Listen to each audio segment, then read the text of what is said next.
What's up, everybody? It's MrmoviesXkicks, and as you can see, I'm dressed a little different today, a little more dapper than usual. I'm about to do the review of the Missing Link movie slash shoe review coming up right after this.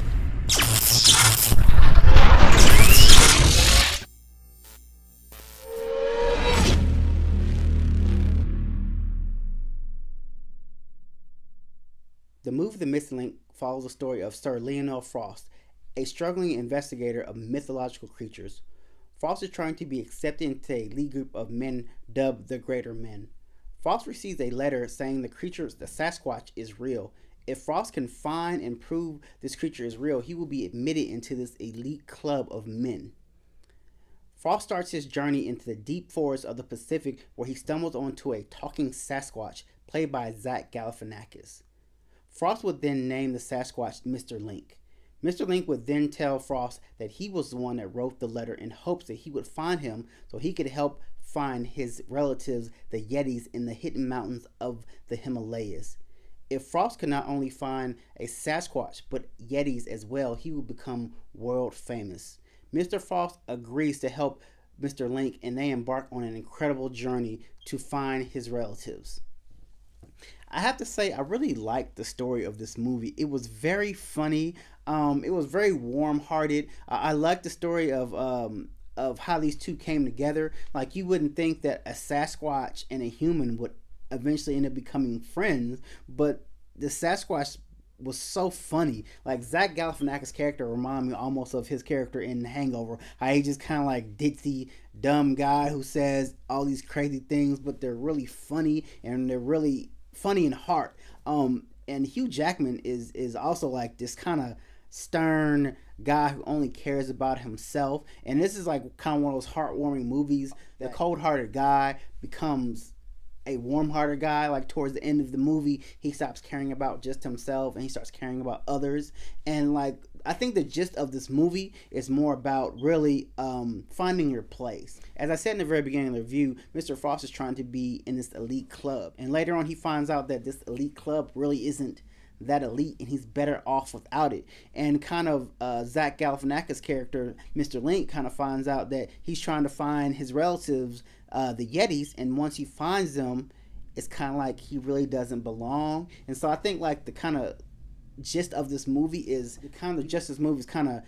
getting in where you fit in. And you know, even though people want to be in this elite club, they want to be with this group of family, they kind of find out that they don't belong in either one of those groups, and they kind of become friends together and kind of form their own group. I think that's kind of was the kind of underlying theme of the movie, is stop always trying to be accepted into a group that really doesn't want you, you know, and always trying to pressure yourself to be likable and like, well, this person might like me, this person don't like me.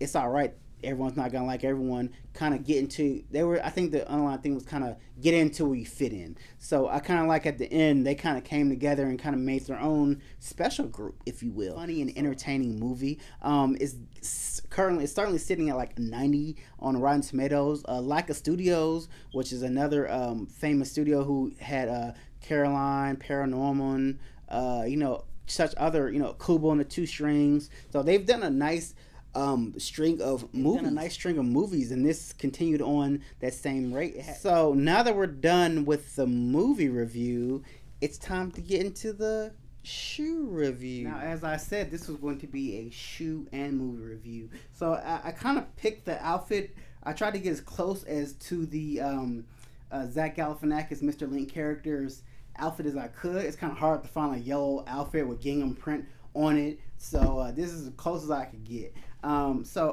about to start this review, and I'm going to start out, talking about the shoe, and also talking about the history of Leica Studios and their collaborations as well. But first is that basically this shoe is based off Mr. Link's character's attire, everything that he's wearing, of course, in the movie. Basically, he gets this outfit.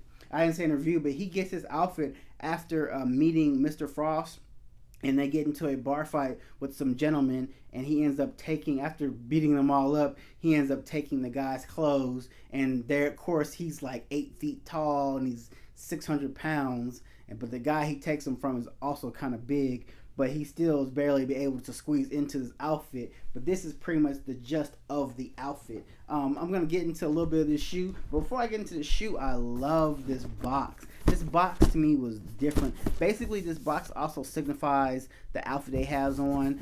The green is the corduroy from the vest, and the gingham print is the gingham print that's in the entire outfit. You get a nice little blue paper, and you also get a message from Nike. Let's read it. It says, "You can call them Susan. Think of them as a long shot descendant of Air Max family, inspired by the visual virtuosos at Leica and their latest film, Missing Link. The Air Susan brings the spirit of the movies and main character to a shoe long known for making people stop and stare now.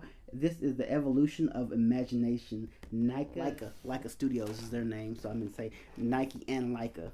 Like I said, most of this shoe is entirely based off Mr. Link's attire from the movie. Now, as we get into it, the front, as you see, it has that nice gingham print going through most of the medium part of the front of the toe, which is a nice little deep gingham print. I love this print. It's just like a little tacky, like who would ever wear this type of gingham print style. But that's kind of what I liked about the movie. It was kind of funny, and it picked up like his outfit, like who would actually wear this outfit, but he would. But like I said, and we get into the front, you have mostly a mesh cover material. It's all white. And as we get into the midsole, you have a corduroy, which is a nice little corduroy, which I love that. I think that's different. A corduroy feel in the midsole, a corduroy feel in the midguard of the shoe, and also it's kind of cased in leather as well. That's kind of what I like about this shoe. It has these different layers of corduroy, suede, leather, and as we go into the top, it has the Nike in yellow, kind of like that yellow mustard,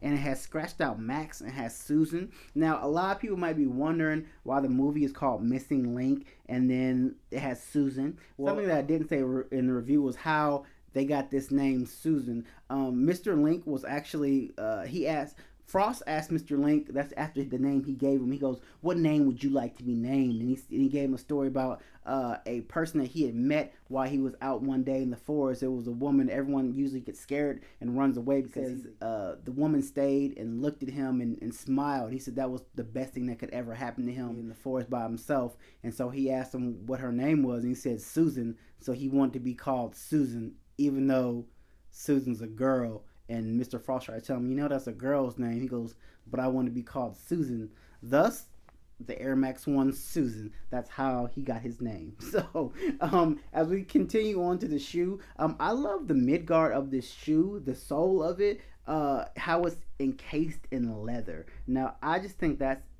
a dope touch for leather. Because one, I have a lot of Air Maxes, and for the time being, that I think that after a while, a lot of these Air Maxes start to deteriorate. Like if you have old Air Maxes, they start to kind of crumble. Now with this leather, I highly doubt that this is going to happen. As long as you keep these up nicely, I think this shoe's probably going to last a very long time because of this thick leather lacing going around this entire bed of the middle part of the shoe. I think that's a dope touch that they added in this, like all leather. It's just beautiful. Now as you go into the back, it's more suede and encased in that Nike Air in the back in green, kind of to go with the corduroy vest that he wears in the movie. So I think that's why they added the green in the back. And also I like the two little buttons. You think they're actually like holes for shoestring, but they're not. These two little buttons are actually symbolize the buttons that he has on his vest. So I think that's a nice little ad to add in there. And also I like the corkscrew insoles as well. Inspired getting that plain white insoles. I do like the corkscrew. I think I like that touch. It's more of a comfortable feel too as well. And as you flip it to the bottom, it's just a plain kind of brown, as you can see. I think this is more going to the theme of kind of like the forest. They kind of want to keep it like a neutral color, and since most of this movie kind of takes place outside, I think that's why I went with a kind of all gum sole type of look into this shoe. Fun facts: this is actually the 5th installment of Nike and Leica Studios. Now, if you do not know, which I just found out, Leica Studios is Leica Studios is CEO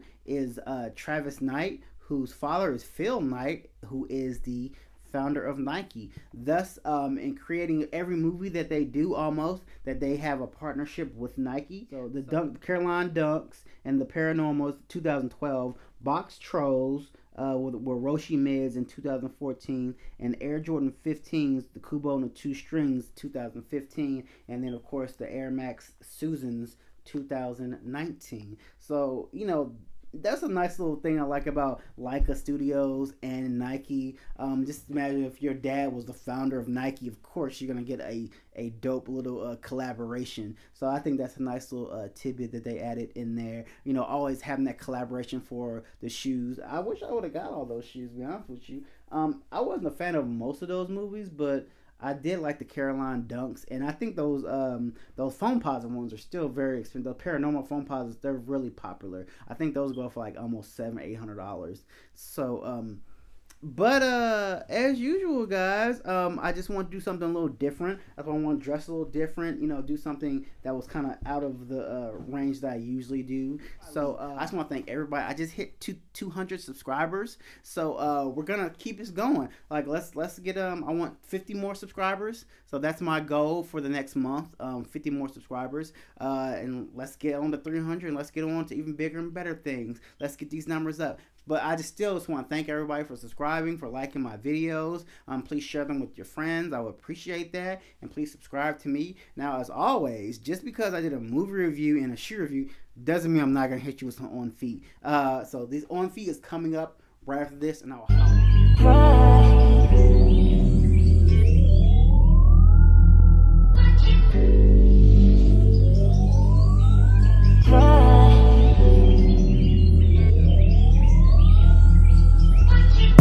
double up 3 or 4 times, I ain't telling no lies, I just run it up.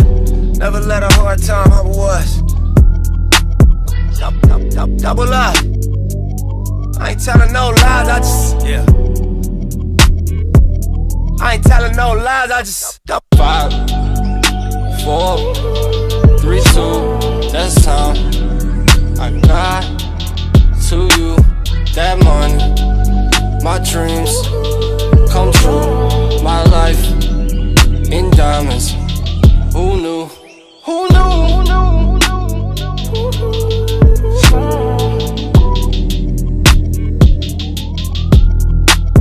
Who knew?